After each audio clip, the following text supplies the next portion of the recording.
Ei você, leitor, leitora, queridos nossos do Portal do Holanda. Eu sou Humberto Amorim e estou de volta para apresentar um Hora H muito, mas muitíssimo especial.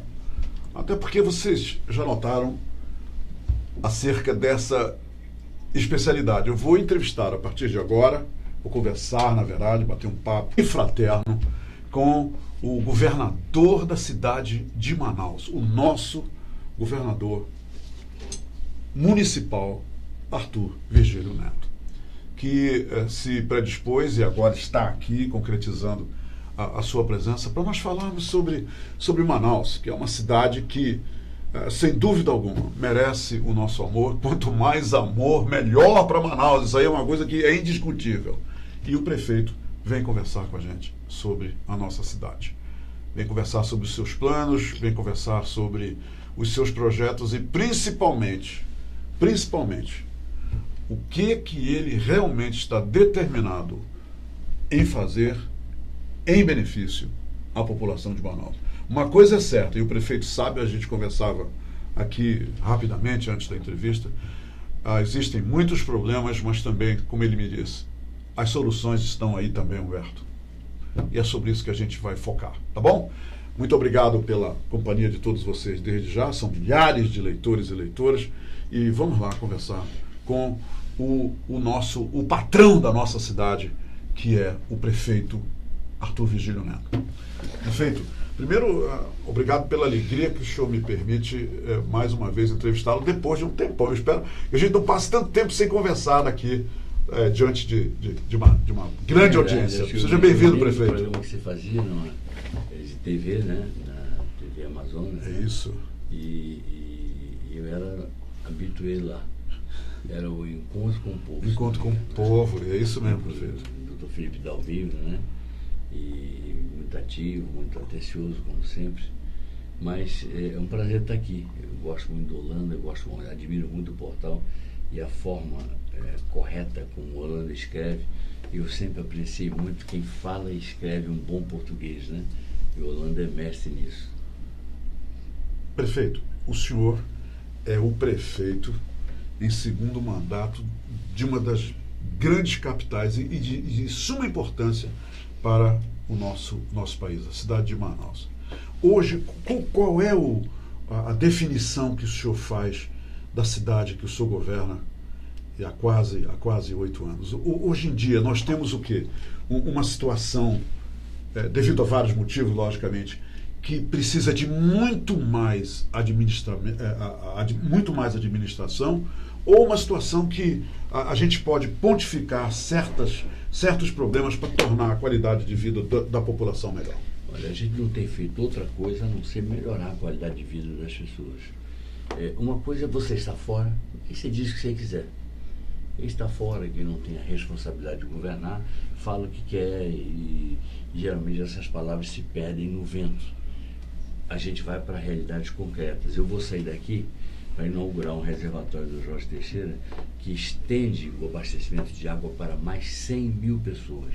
Eu consegui tirar a empresa anterior, aquela água de a Manaus Ambiental, e entrou no lugar dela uma empresa que é sócia do Banco Mundial e é sócia do Fundo Soberano de Singapura, ou seja, uma empresa forte, uma empresa que tem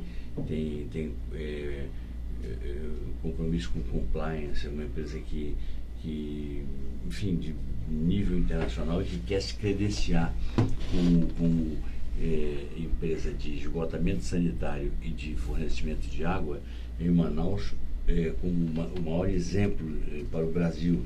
Ela tem outras cidades, todas menores que Manaus e todas menos simbólicas do que Manaus. Manaus, na verdade, é a cidade mais simbólica do país, é mais que São Paulo, se você olhar por aí.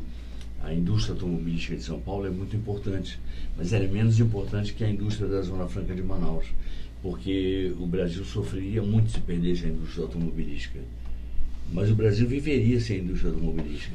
E o Brasil não vive sem a Zona Franca, porque não vive sem a floresta. O Brasil não vive. O mundo não aturaria isso, enfim. Então, essas são coisas que a gente teria que ter muito tempo para discutir. Vamos falar objetivamente do governo. Vamos lá. Eu peguei um governo destroçado.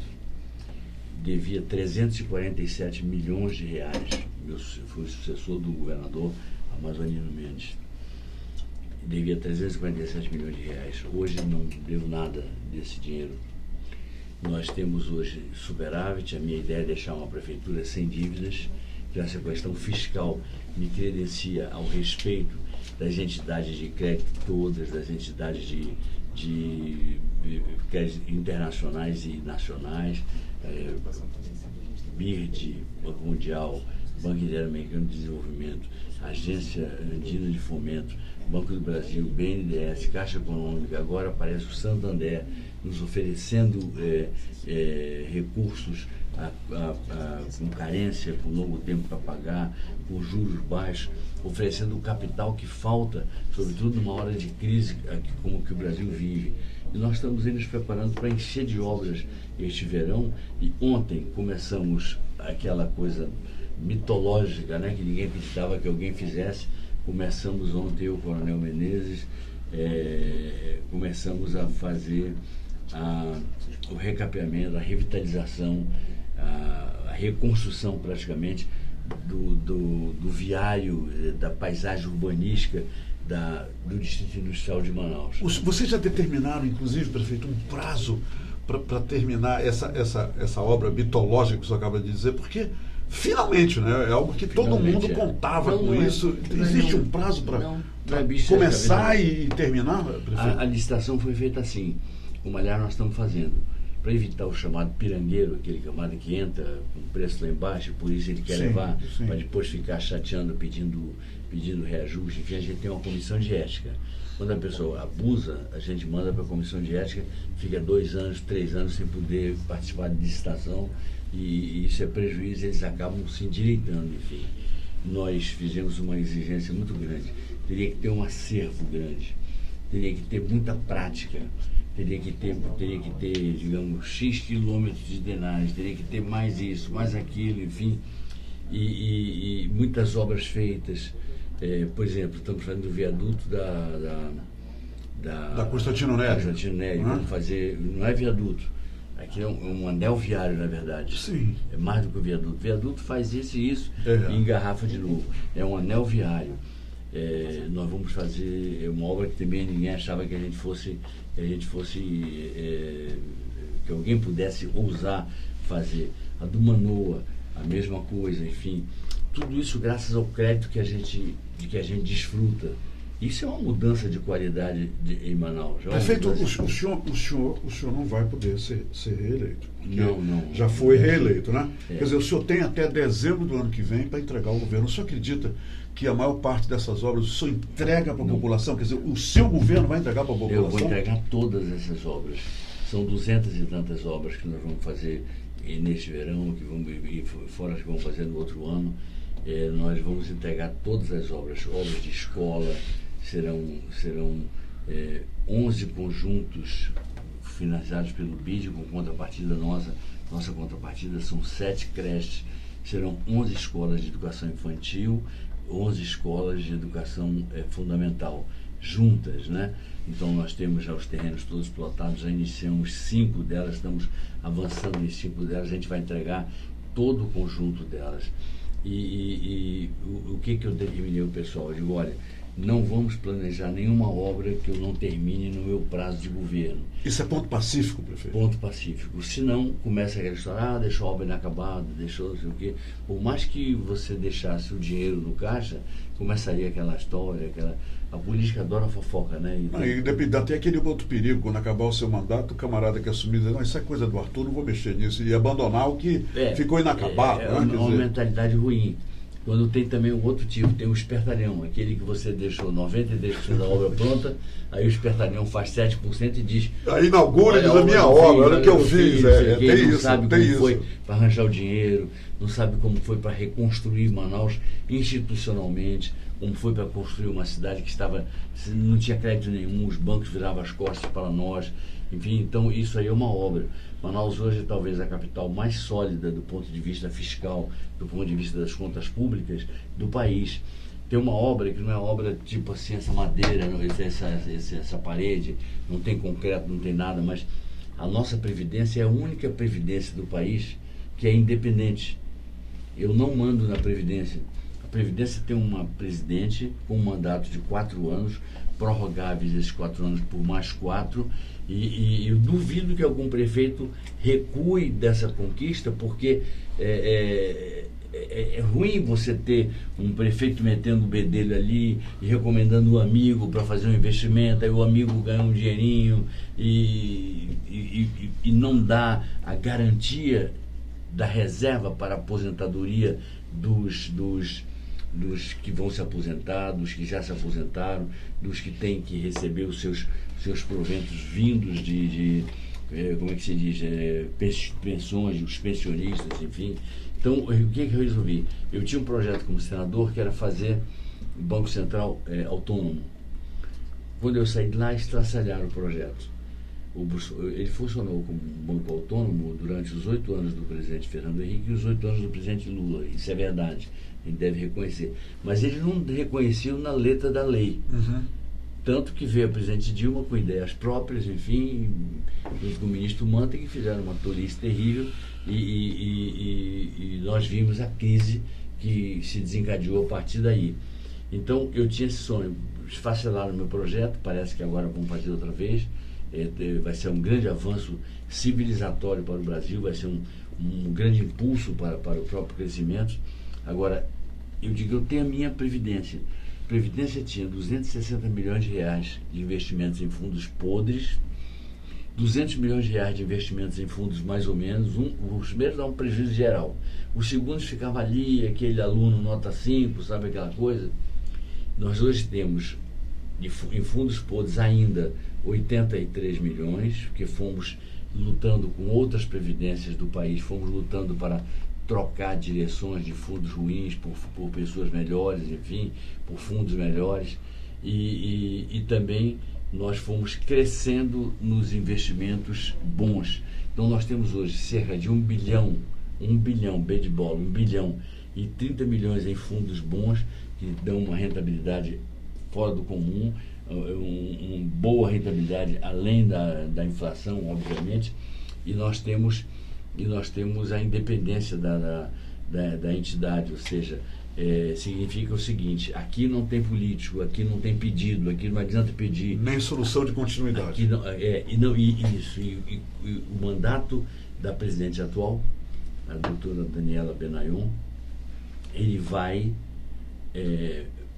Ele começou a contar quando eu não tinha 2 anos de governo mais. Uhum.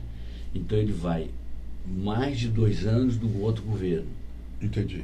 Eu gostaria muito Entendi. de ver o novo prefeito. Teria que ser muito, muito ruim de samba, muito ruim de cintura, muito ruim de amor por Manaus, se dissesse, não, eu quero nomear e demitir, enfim. Agora é um processo diferente. Para demitir uma pessoa dessas, eu tenho que ir à Câmara Municipal, explicar as razões, elas têm que ser graves. Não pode ser porque a pessoa vestiu uma roupa que eu não gostei, não pode ser. Tem que ser um motivo muito grave. A Câmara tem que aprovar para que eu possa sancionar a demissão da presidente e dos diretores do Banco Central. Isso é um avanço enorme. Isso é que possibilita Manaus poder fazer as obras com dinheiro próprio, com recursos de órgãos creditícios, enfim. Então nós temos 200 e tantas obras com uma determinação. Eu disse ao pessoal todo, digo, olha pessoal, não vamos planejar nenhuma obra que eu não vá entregar no meu período de governo. Prefeito, me diga uma coisa, o senhor passou, isso aqui é uma coisa líquida e certa. Os primeiros 4 anos na prefeitura sem nenhum envolvimento com o governo do estado. E eu estou dizendo envolvimento de apoio, de recursos financeiros. Aí agora, houve todo aquele movimento, e quer dizer, o governo do estado teve muito pouca participação financeira e apoio aos seus projetos. Esse novo governo que está aí, do governador Wilson Lima, qual é o relacionamento que o senhor tem com esse governo? Olha, pessoalmente o relacionamento com ele é bom, mas eu acho que o governo precisa muito, né, para se afirmar, precisa se encontrar. Acho que falta se encontrar. É um conjunto de pessoas inexperientes, tem algumas outras. Eu até vou me reservar, ser muito curto na resposta, porque uma vez eu tive uma conversa com o Wilson, assim, um desabafo, dizendo a ele o que eu achava do governo dele, o que eu achava que precisava ser feito, o que eu achava... O senhor disse isso para o governador? Falei, o que eu achava que fazia mal ao governo dele, enfim. Então ele não vai me ajudar como? Com que dinheiro? Com que condição? Como está? O Amazonas deve a Manaus cerca de 800 bilhões de reais. Sabe por quê? Porque governadores se apropriam... O governo deve à prefeitura. É a prefeitura. Uhum. Os governadores se apropriam indebitamente, o que chega para mim a ser um crime de responsabilidade. Eles vêm há vários mandatos usando o dinheiro do FTI. Foi feito para o desenvolvimento do turismo, para o desenvolvimento de tecnologias, foi 32% ali é para os municípios, metade desse 32%, um pouco mais da metade é para Manaus. Então eles não dão, eles se apropriam do dinheiro que é dos municípios, que é de Manaus, e pagam o pessoal com isso. Eles usam para um fim que não é aquele. E o senhor, como prefeito, não tem como impedir isso? Não, nós estamos na justiça, inclusive. Tá. Eu já falei a ele, para fazer eu disse a ele, faça um consenso, pague a mim uma tolice por mês, pague 5 milhões por mês. No final de 12 meses você pagou 60. No final de 24 meses você pagou 120. No final de 48 meses você pagou 240. Enfim, você se equilibra. E não use mais o dinheiro do FTI, porque está aprofundando um delito, está aprofundando uma ilegalidade, está se apropriando indebitamente de algo que não pertence ao Estado, enfim. Então eu não conto com a ajuda de governo do Estado. Quer dizer, essa ajuda não existe até não, agora, não né, existe, prefeito? Não existe. E aqui para nós, a gente tem aquela fama do governo, assim, uma entidade muito grande, muito poderosa, mas ele está em situação difícil fiscal há muito tempo, com dificuldades para obter empréstimos. Os nossos empréstimos são assim, o Banco do Brasil me liga e diz, eu tenho aqui 100 milhões de reais para você. Eles oferecem. Oferecem. E não me dizem o que eu vou fazer. Eu faço o que eu quiser. Se eu quiser fazer ciclovias, faço ciclovias. Se eu quiser fazer isso, faço isso. Se quiser fazer asfalto, faço asfalto.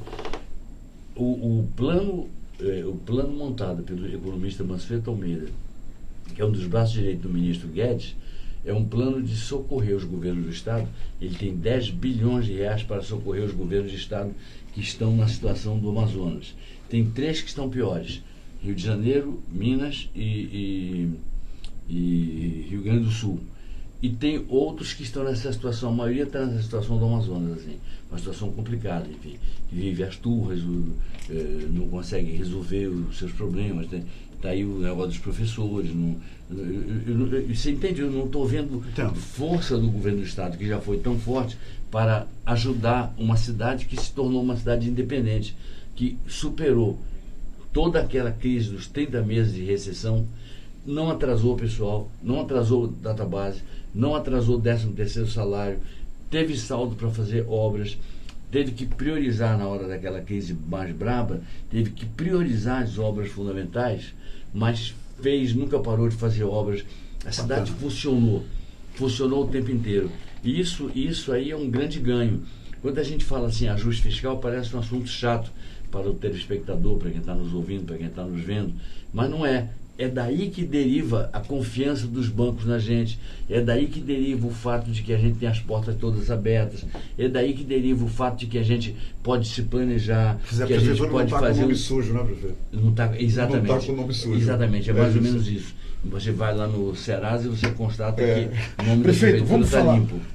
Bacana isso tudo que o senhor está dizendo agora. Vamos falar num negócio que não está legal. Não está legal. E eu estou lhe dizendo isso porque eu mesmo vejo isso todos os dias. Eu sei que o senhor vê também, que o senhor se desloca da sua casa para a prefeitura e para outros lugares. A questão do transporte coletivo em Manaus, e o que eu quero focar aqui é ônibus dando prego no meio da rua, prefeito. Todo dia a gente vê esses números. Qual é o seu posicionamento sobre essa questão da renovação da frota? O senhor já conseguiu se debruçar sobre esse problema que aflige a nossa população? Diariamente esse povo está no meio da rua olhando aí um cara de paisagem e um ônibus quebrado. Vamos lá, tem 2 empresas que estão nessa situação. A Açaí e a Global, elas não tem jeito. Agora, vender a Açaí, as linhas delas têm sido reduzidas. Outras empresas têm ocupado as linhas delas. Pela prefeitura. Pela prefeitura. A gente manda e acerta com alguma outra empresa saudável para que ela fique com mas tem que deixar alguma coisa com ela, sabe por quê? Porque ninguém compra uma empresa que tem um passivo trabalhista, o da Global, vem desde a Vitória Régia, vem desde 30 anos atrás. Só quer dizer, uma dívida trabalhista, né? Ninguém assume esse passivo trabalhista, ninguém assume. Então, é uma coisa muito, muito complicada realmente. A Açaí tem uma dívida trabalhista menor, mas é uma empresa assim, muito incompetente, muito despreparada, enfim. O senhor deve estar falando de milhões, né? Não é, prefeito, essa dívida? A dívida é uma coisa, eu diria que, se eu fosse empresário de ônibus, eu jamais compraria uma empresa como a Global, uma empresa como a Açaí. O senhor não recomenda isso? O que a gente faz? A gente tira linhas deles e deixa eles com um mínimo de linhas. Entendi. Eles vão acabando sozinhos, enfim. Então, isso é uma estratégia sua, né? Quer dizer, deixar com que eles acabem sozinhos. Eles não têm jeito, realmente. Tem empresas que são saudáveis, tem empresas que estão dando respostas boas, né? O sistema não é só isso.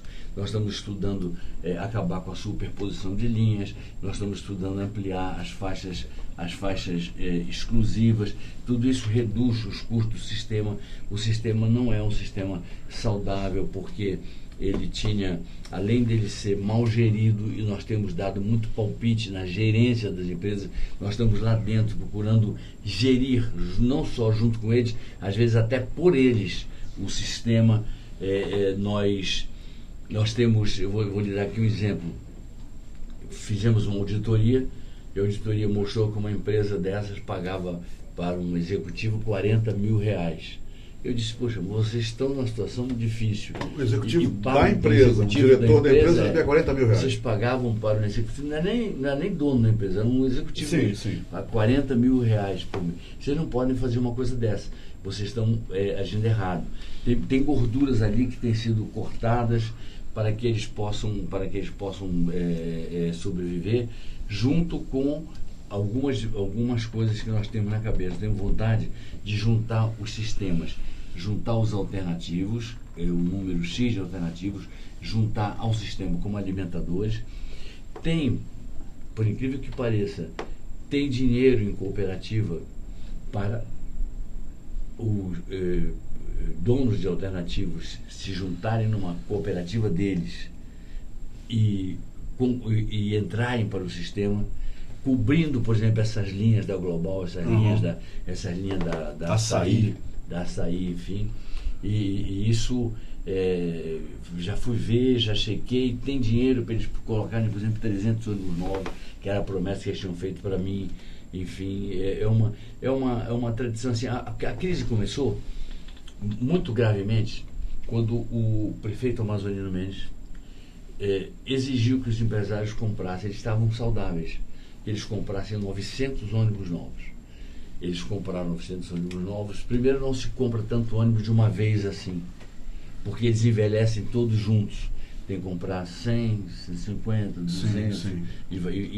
Porque as idades... O prazo é 10 anos de uso, né? E parece que eles têm que a frota tem que ser renovada. Exatamente. O envelhecimento não pode ser conjunto. Não pode toda a família envelhecer junta. Tem que ter o pai, o avô, tem que ter o pai, tem que ter o neto, tem que ter né? o bisneto para prosseguir. Senão morre todo mundo na mesma época, enfim.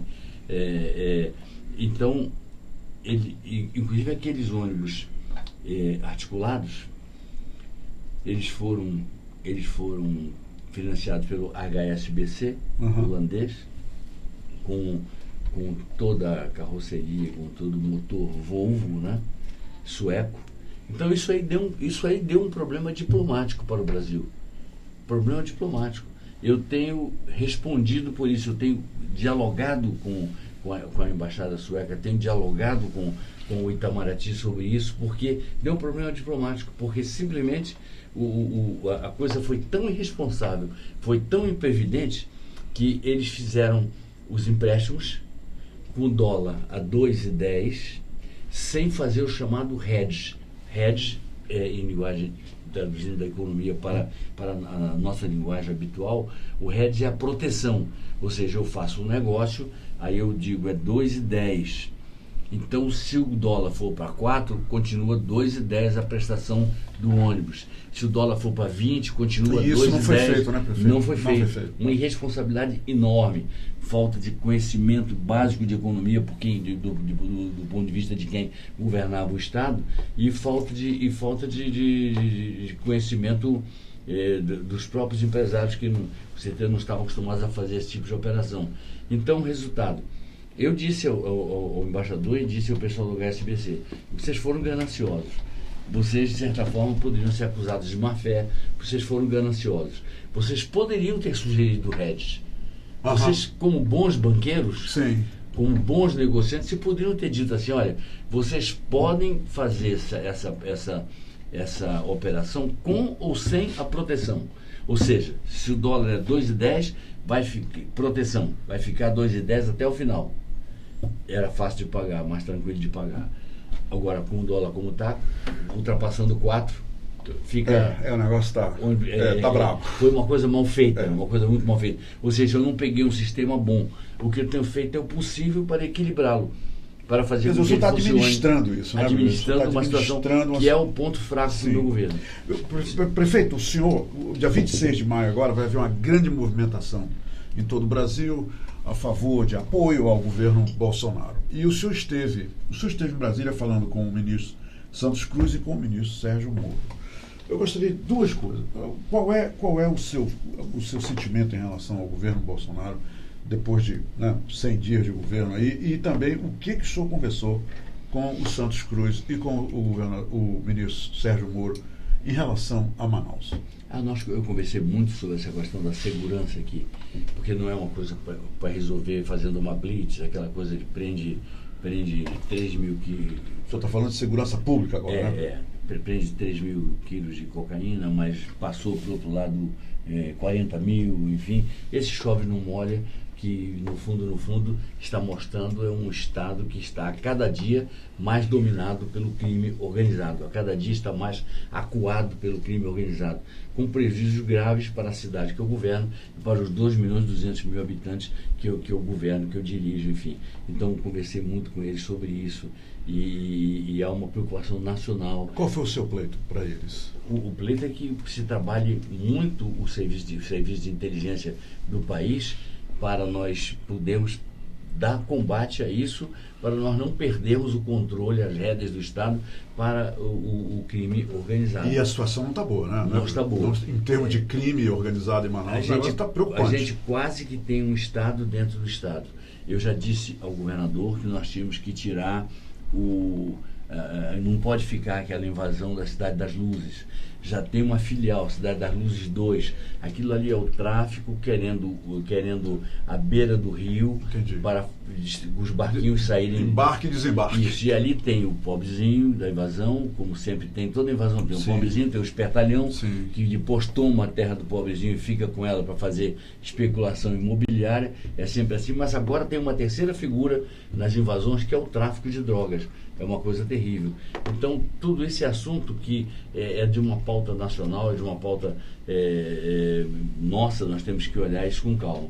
Você me perguntou o que eu acho do governo Bolsonaro.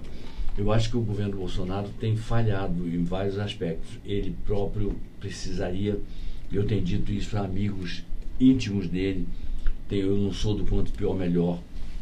O governo não pode... Poxa, havia uma expectativa de boa relação com o Congresso, de governo em lua de mel por 6 meses, uma expectativa de aprovar as reformas principais rapidamente. Isso daria um fôlego, um crescimento enorme ao Brasil já neste ano, talvez 3,5%, talvez 4%. Agora, as briguinhas internas, olavistas de um lado, os militares que estão certos, os militares são o esteio civilista desse governo. Uma coisa engraçada, os militares são o lado civilista do governo que está aí. E esse pessoal aqui precisava se retirar de cena, precisava não se meter. A relação com o Congresso tem que melhorar, a relação com o segmento político tem que ser uma relação mais clara, tem que falar, mas depois não comentar negativamente, falar com Porque o que o presidente faz? Ele conversa, depois ele faz uma crítica que o pessoal da velha política, essa história de nova política, velha política que está, as pesquisas já mostram que isso aí já acabou, né? Sim. Isso já acabou, enfim. Senão o Ulisses Guimarães não seria nunca nada. O Tancredo Neves não teria sido nunca nada. E quem seria governador do estado do Amazonas e presidente da República seriam meus 2 netos. Um tem 12 anos e o outro tem 11. Certo. Como são novos, mais novo que eles, só se pega um bebê de creche. Claro. E ninguém é mais novo que meus netos, enfim. Então a gente tem que olhar muito experiência, olhar muito a capacidade de tomar a peito as rédeas de um governo, enfim. Então o que eu acho? Acho que o governo Bolsonaro tem muito o que melhorar.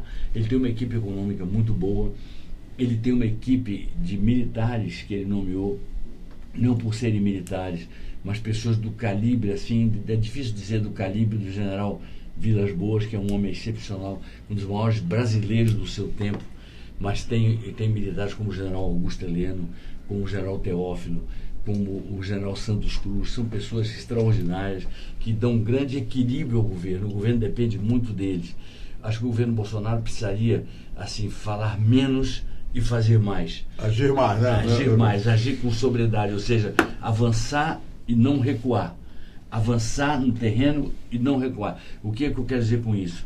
Não dá para você estar fazendo as pazes com o presidente da Câmara e brigando com o presidente da Câmara. Aí faz as pazes, aí depois briga de novo. Não dá. O Brasil precisa dessa reforma. Sem essa reforma da Previdência, tirando algumas coisas que são antissociais ali, como, por exemplo, exigir a aposentadoria de um juticultor com 65 anos. Não, ele nem vive isso. Não existe. Nós temos que manter o BPC, aquela prestação de benefícios continuada. Nós temos que tirar certas coisas, tem que sair, certamente vão sair no substitutivo que vai ser apresentado pelo relator Samuel Moreira.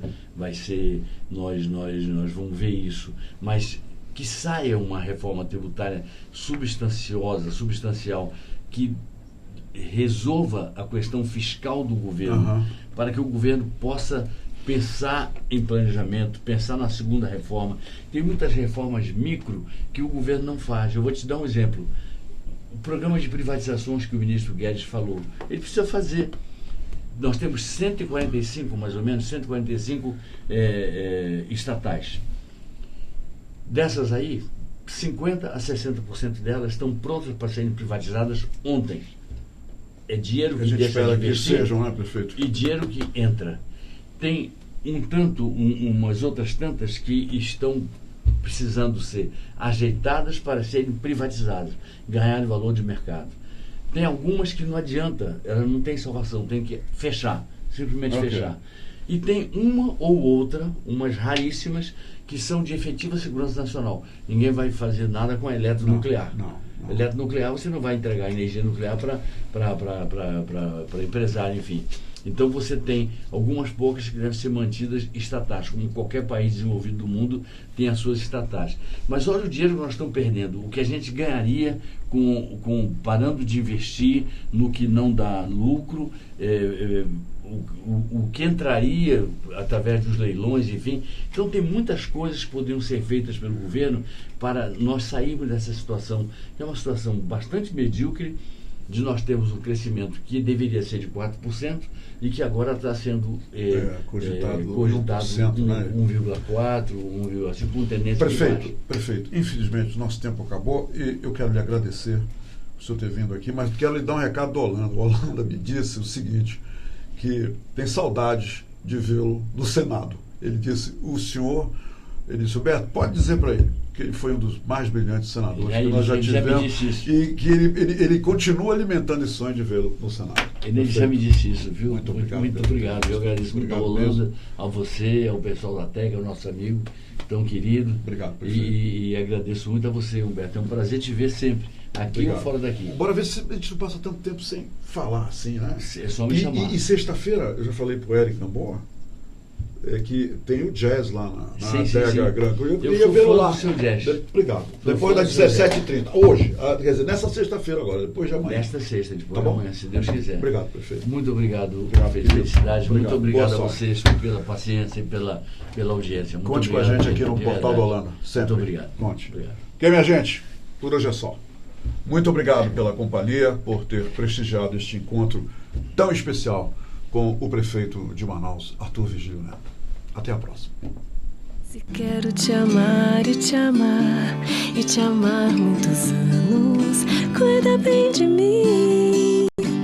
Então misture tudo dentro de nós.